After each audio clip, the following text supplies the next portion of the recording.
Meus queridos amigos, como é que vocês estão? Tudo na paz? Espero que todos estejam muito bem. Vamos falar de investimentos, de economia, bolsa de valores. Muita gente me perguntando o que fazer nesse momento. Badu, onde é que eu invisto? O que vai acontecer? O que 2023 nos reserva? O que a gente pode fazer para se proteger, para se preparar? Muita gente preocupada. Ontem a gente teve dobradinha, Haddad e Croácia. Confesso para vocês que a Croácia eu não esperava, fiquei muito triste com a derrota do Brasil, mas o Haddad e o mercado como um todo já esperava a nomeação dele como ministro da Fazenda. Muita gente preocupada com um futuro governo muito gastador, muito irresponsável fiscalmente, bolsa de valores brasileira lateralizada. A gente tem uma questão aí global de inflação, podendo haver recessão em países desenvolvidos, Estados Unidos e Europa.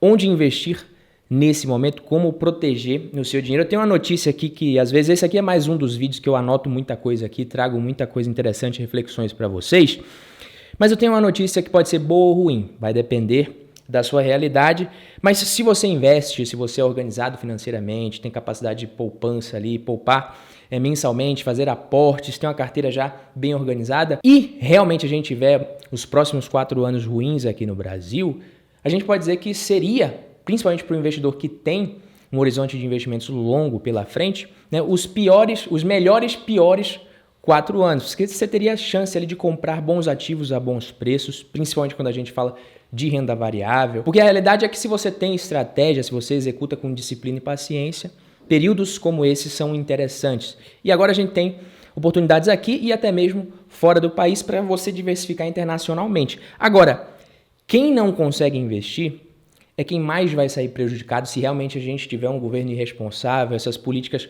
populistas, elas realmente no médio e longo prazo prejudicam mais realmente a população mais pobre, que não tem capacidade de investir e proteger o seu dinheiro de inflação, que geralmente é o desfecho desse tipo de política econômica e política pública mal feita, caso essa seja a sua opinião. Então, aparentemente, quem seria beneficiado com esse tipo de coisa vai se dar mal, é quem mais sofre depois, como a gente sabe que já aconteceu várias vezes. E se você investe, realmente você consegue se proteger disso daí. Por isso, antes de partir para o tema principal do vídeo, quem já é de casa, deixa o like aqui e comenta aqui para mim.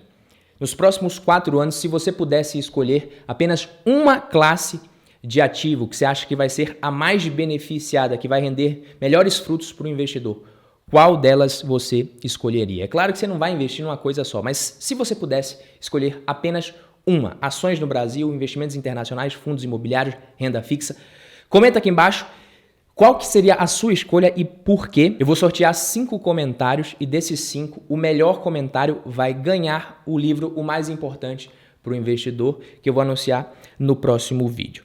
Hoje eu estava, antes de começar a falar aqui, só para contextualizar, hoje eu estava na academia e muita gente falando do jogo do Brasil, muita gente dando pitaco, falando o que o Tite deveria ter feito, o que ele não deveria ter feito, porque o brasileiro, ele é de natureza comentarista de futebol, é palpiteiro de boteco de futebol, política, religião, e eu acho isso tudo muito bacana. As discussões com a educação são sempre válidas, principalmente quando a gente tem acesso à opinião de outras pessoas, a opiniões contrárias às nossas. Isso enriquece o debate, é claro que sempre com bons argumentos e com muita educação. Só que você querer achar que realmente você teria a capacidade de ter tomado decisões melhores do que o Tite, que os jogadores ali, eu acho meio difícil isso, tá? Mas, querendo ou não, isso é do brasileiro. Eu não sou muito de falar isso, infelizmente lamento muito a derrota, mas nos investimentos é diferente. As atitudes que você toma na sua carteira de investimentos, o que você faz, as decisões que você toma, os investimentos que você escolhe ali para montar a sua carteira de investimentos, não vai ser simplesmente um palpite, você vai ter que sofrer as consequências disso daí, desse desempenho. Se for um desempenho positivo ou negativo, não interessa. Você pode até comentar lá na frente o seu desempenho, porque comentar o fracasso dos outros é muito fácil. A gente dá opinião ali sobre o resultado de outras pessoas, falar que a gente poderia ter feito diferente, poderia ter feito melhor, mas quando a bucha é do nosso lado, a gente não pode fazer nada. A gente pode até analisar ali, mas voltar no tempo não dá. Por isso, quando o assunto é investimentos, a gente pode até ter opiniões, e eu acho válido você ter opiniões, ter projeções do que pode acontecer, ter o seu palpite, entre aspas, mas a sua alocação, a sua carteira de investimentos, ela tem que ser montada de uma forma que, se você estiver errado, isso não vai prejudicar, isso não vai matar o seu desempenho no médio e longo prazo, isso não vai acabar com o seu resultado. Uma carteira de investimentos bem montada, ela tem que ter capacidade de suportar os momentos difíceis dos ciclos econômicos do mercado, e dependendo das classes de ativos, se a gente está falando de ações, fundos imobiliários, renda fixa, enfim, e te trazer o melhor retorno real possível, acima da inflação, porque é isso que protege o seu dinheiro de fato, e é esse o retorno que a gente tem, o ganho que a gente tem de fato investindo, e não o ganho nominal. Então tem que te proteger, suportar os momentos difíceis, trazendo um retorno real interessante, ajustado ao risco que você está disposto a correr. É isso que eu penso do que seria uma carteira de investimentos, uma alocação ideal no médio e longo prazo. A realidade que a gente tem hoje aqui é que a gente pode ter sim um governo mais populista, mais gastador, mais irresponsável do ponto de vista fiscal. Isso pode ter uma série de consequências para a nossa economia. A economia pode patinar, ficar um pouquinho desacelerada, desacelerar por mais tempo, inclusive, a depender da realidade, principalmente do setor de commodities que move a economia brasileira. O P sobre L da nossa Bolsa de Valores hoje, só para você ter uma ideia, em paralelo a isso tudo, ele é muito baixo. A gente tem um P sobre L de 4,65. Se a gente tirar Petrobras e Vale, esse P sobre L é de 8,42. E se a gente puxar ali para o pior momento do governo Dilma, digamos assim, ali pouco antes dela ser impeachmentada, o P sobre L ele não estava tão baixo como agora. Então, realmente, a Bolsa de Valores brasileira está barata, essa é a minha opinião, mas dependendo do que possa acontecer, ela pode permanecer barata por muito tempo e até ficar ainda mais barata. Só que, ao contrário do que muita gente pensa, né, por mais que todo mundo, a maioria dos investidores estejam pessimistas com relação às próximas decisões do governo, mas independente da sua opinião e da sua expectativa, você pode ter uma grata surpresa. A gente pode se deparar com um novo boom das commodities e o Brasil pode crescer apesar do PT, por conta do PT, seja lá qual for a forma que você preferir definir isso daí. E agora, outra coisa também que você precisa levar em consideração quando você está investindo é justamente os investimentos internacionais. Se você está tão pessimista com o que pode acontecer com a economia brasileira, aí eu te pergunto, o que você acha do dólar? Dólar está caro ou está barato nesse momento? Investir fora do país, a gente tem uma boa oportunidade ou não? No cenário global, a gente tem inflação, eles começaram a subir os juros depois do Brasil, possibilidade de recessão, a Bolsa de Valores americana é em queda de 17,4% mais ou menos até o momento, isso desde a máxima, já chegou a cair mais de 24%, se recuperou.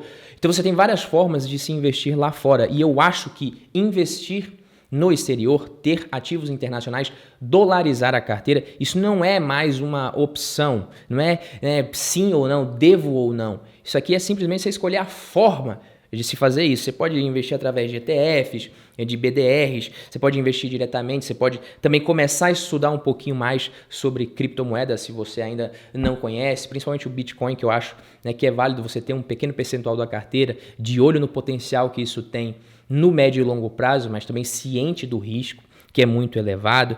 Mas investir em ativos internacionais não é uma opção, não existe vale a pena ou não vale a pena, existe como investir nos Estados Unidos, como dolarizar, como investir em ativos internacionais, e não vale a pena ou não. É para uma carteira bem diversificada, isso aqui, para mim, pelo menos a minha opinião, é praticamente uma obrigação. Por isso, se você me pergunta, Badu, o que fazer com os investimentos, o que esperar dos próximos anos nos investimentos em Bolsa de Valores, eu diria o seguinte, o investidor que tem o seu orçamento bem diversificado e que tem uma estratégia bem definida, bem montada, ele está com a faca e o queijo na mão nesse momento. Ele pode estar com a faca e o queijo na mão para esses próximos anos. Só precisa tomar cuidado para ele não cortar a mão ao invés de cortar o queijo. Você tem fundos imobiliários, ações no Brasil, ações no exterior. Você tem todas essas classes de ativo oferecendo boas oportunidades. Renda fixa pagando bem também, como eu falei, até mesmo o Bitcoin.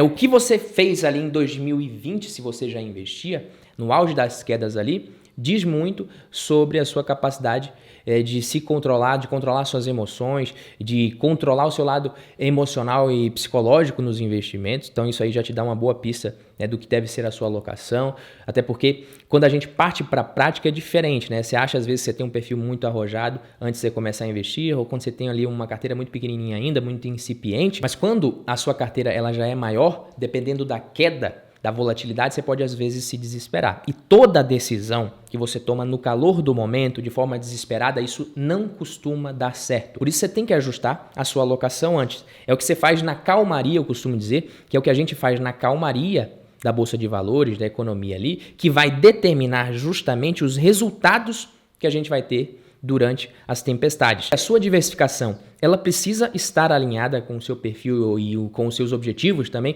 para que você tenha a sua carteira ali diversificada da forma mais eficiente possível e não negligencia isso daqui. É sério, não negligencie isso. Seja sempre um pouquinho menos arrojado do que você acha que é, ajuste o risco da sua carteira ali, de menos arriscado para mais arriscado aos poucos, não comece com alocação muito grande em renda variável, tá? Cuidado com os vieses, o sucesso em qualquer estratégia, presta atenção nisso daqui, né, de longo prazo, o sucesso em qualquer estratégia de longo prazo, principalmente para quem está começando, não tem muita experiência ainda, não passou por um grande ciclo de queda, o sucesso vai depender muito de você seguir executando a sua estratégia, quando muitas vezes você é tentado a acreditar que ela não é uma estratégia boa o suficiente. Porque quando está tudo indo bem, quando tudo está mil maravilhas, você vai achar que a sua estratégia ela é boa.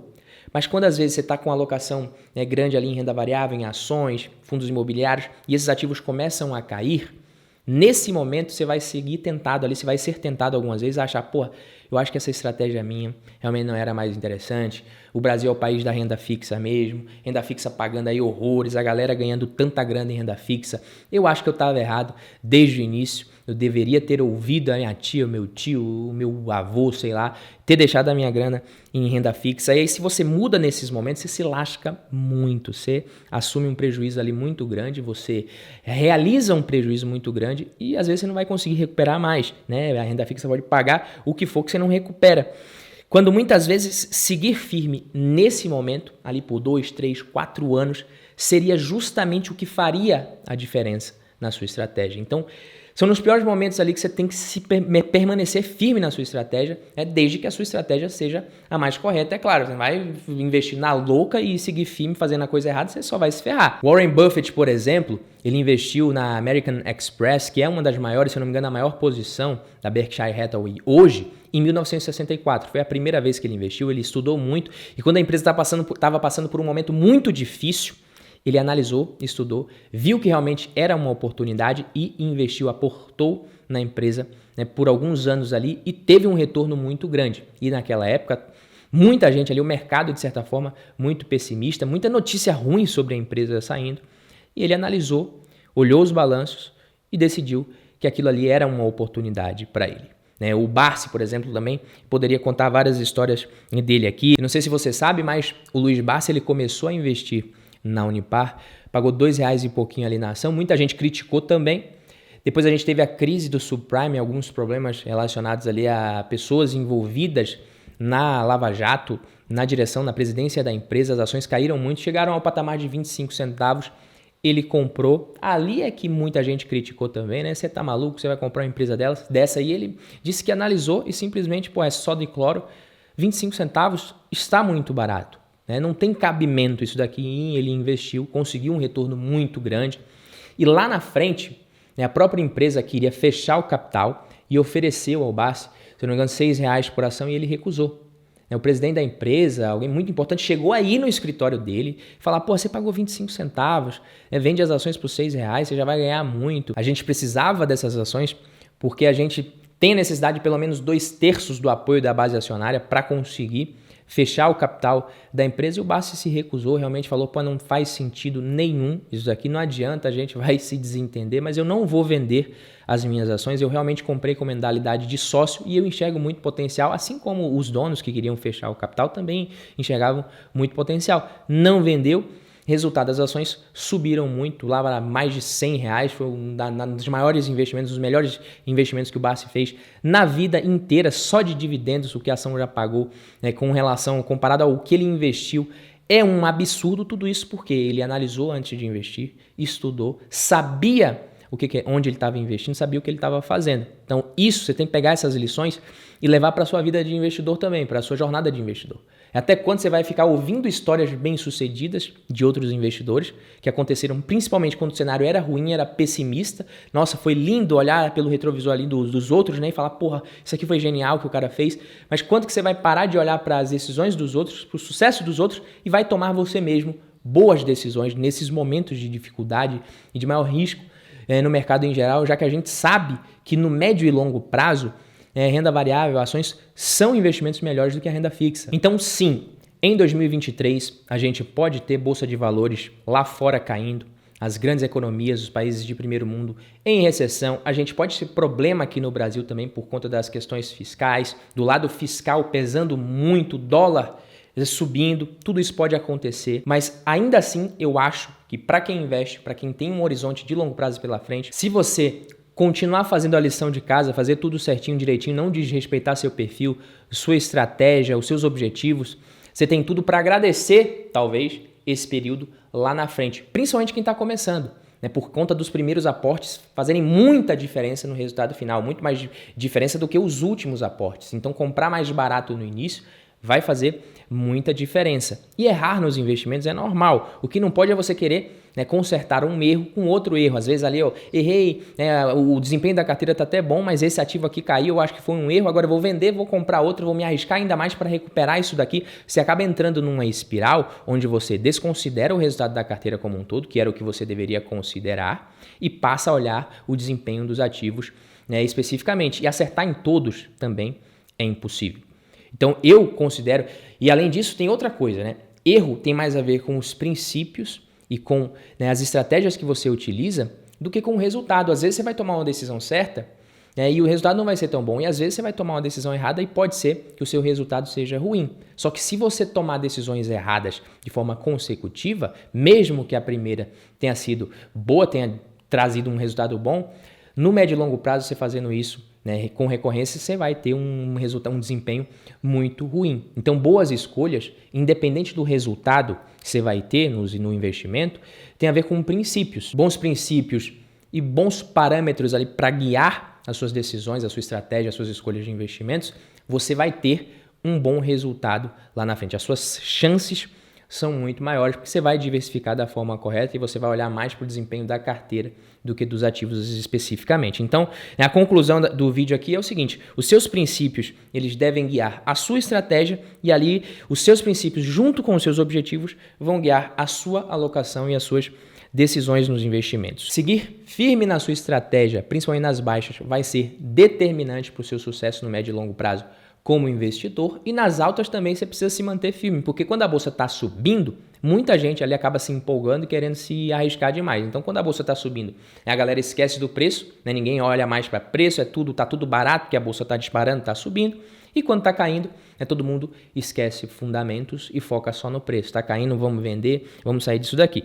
Diversifique geograficamente também, independente da forma que você escolher ali, vai depender também do seu perfil, dos seus objetivos, o que você achar melhor, o que te fizesse se sentir mais confortável e dormir mais tranquilo. Você investe em BDRs, ETFs internacionais, através da própria Bolsa de Valores brasileira, compra ações diretamente, enfim, mas diversifique geograficamente e não deixe o cenário político, né, e as previsões ali do mercado e nem as suas próprias decisões atrapalharem na execução da sua estratégia. Como eu falei, você pode até ter a sua opinião, se antenar, ver o que está acontecendo, mas não traz isso para suas escolhas, não deixe isso interferir e moldar a sua estratégia, porque esse viés de curto prazo muitas vezes nos atrapalha. Beleza, meus queridos amigos? Esse foi o vídeo de hoje, vou ficando por aqui. Quem gostou, deixa o like, se inscreve aqui no canal e a gente se vê no próximo vídeo. Tamo junto, valeu!